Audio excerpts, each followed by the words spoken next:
నమస్తే welcome to even TV Telugu news. Parvathipuram Manyam జిల్లా పాలకొండలో ఆంధ్రప్రదేశ్ రాష్ట్ర అసెంబ్లీలో ఇంతవరకు రాష్ట్రంలో అమలులో ఉన్న 8 గంటల పని దినాన్ని 13 గంటల పని దినంగా మారుస్తూ నిర్ణయం చేయడాన్ని సిఐటియు తీవ్రంగా ఖండించింది.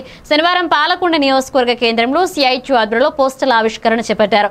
ఈ సందర్భంగా సిఐటియు జిల్లా అధ్యక్షులు దావాల రమణారావు మాట్లాడుతూ కేంద్ర రాష్ట్ర ప్రభుత్వాలు కార్మిక ఉద్యోగ వ్యతిరేక విధానాలు అవలంబిస్తున్నాయని, అందులో భాగంగానే శుక్రవారం అసెంబ్లీలో 8 గంటల పని దినాన్ని 13 గంటలు మారుస్తూ కూటమి ప్రభుత్వం నిర్ణయిస్తుందని ఆగ్రహాన్ని వ్యక్తం చేశారు. అందులో భారత ప్రభుత్వాలు ఉద్యోగ కార్మిక వ్యతిరేక విధానాలు అవలంబిస్తున్నాయి. అందులో భాగంగానే రాష్ట్ర ప్రభుత్వం 8 గంటల పని దినాన్ని 13 గంటలకి పెంపుదల చేస్తూ నిన్న జరిగిన అసెంబ్లీ సమావేశంలో తీర్మానం చేయడానికి సిఐటియు తీవ్రంగా ఖండిస్తుంది.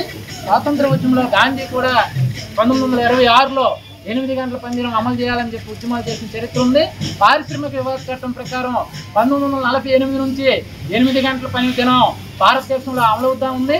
మరి ఇటువంటి పరిస్థితుల్లో కేంద్ర ప్రభుత్వం కార్పొరేట్ విధానాలను అవలంబిస్తూ కార్మికుల శ్రమ దోపిడీకి వీలుగా ఇవాళ కేంద్రం చట్టాలు మార్చుకుంటే రాష్ట్ర ప్రభుత్వం టీడీపీ కూటమి ప్రభుత్వం నిన్న అసెంబ్లీలో 8 గంటల పని దినాన్ని 13 గంటలకు పనిగా మార్పు చేయడాన్ని సిఐటియు తీవ్రంగా ఖండిస్తుంది.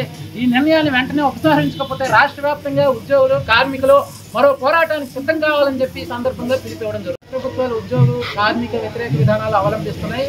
అందులో భాగంగానే రాష్ట్ర ప్రభుత్వం 8 గంటల పని దినాన్ని 13 గంటలకి పెంపుదల చేస్తూ నిన్న జరిగిన అసెంబ్లీ సమావేశంలో తీర్మానం చేయడానికి సిఐటియు తీవ్రంగా ఖండిస్తుంది.